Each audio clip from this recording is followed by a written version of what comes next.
Jadi Indonesia yang damai ini nggak lepas dari peran kitab-kitab yang datang ke kita, datang ke Indonesia. Misalnya arti kemenangan.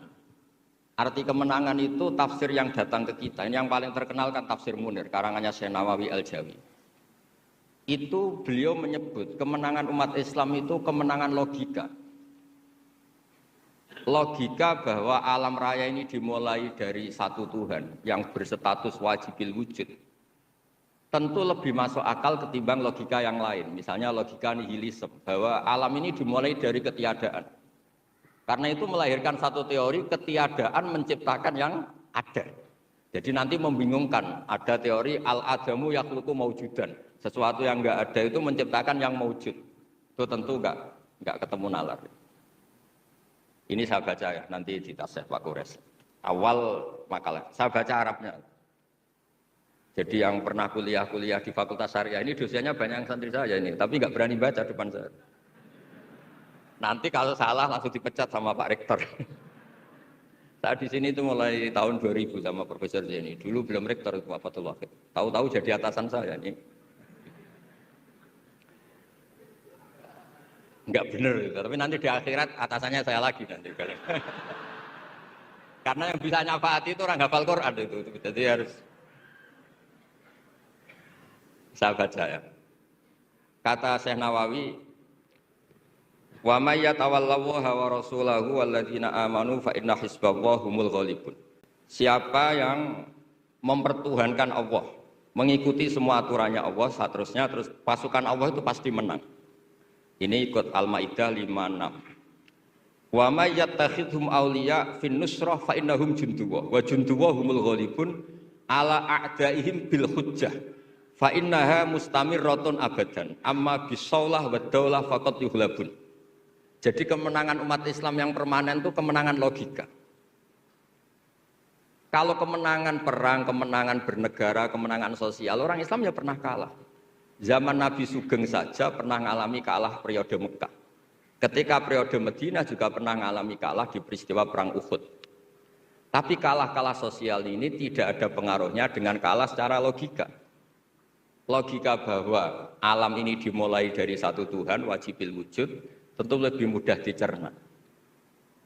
Makanya beliau ngendikan menang itu ala a'daihim bil hujjah fa innaha mustamirratun abadan, karena logika itu yang abadi.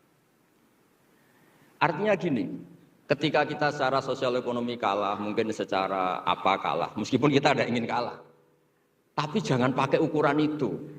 Nanti jangan-jangan ketika kita kalah kaya sama nyuwun sewu non muslim atau kalah kaya sama yang sholat, buruhnya orang tidak sholat, yang sujud, buruhnya orang yang tidak sujud. Anda tidak perlu merasa kalah.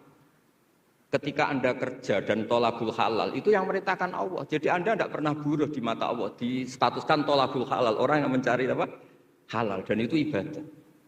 Karena Islam hanya mengakui hukumnya Allah. Dulu Sayyidina Ali karramallahu wajhah pernah ajjaro nafsahu li Yahudiyan, juga pernah kerja di orang Yahudi. Tapi enggak merasa hina karena tolabul halal itu perintah Allah.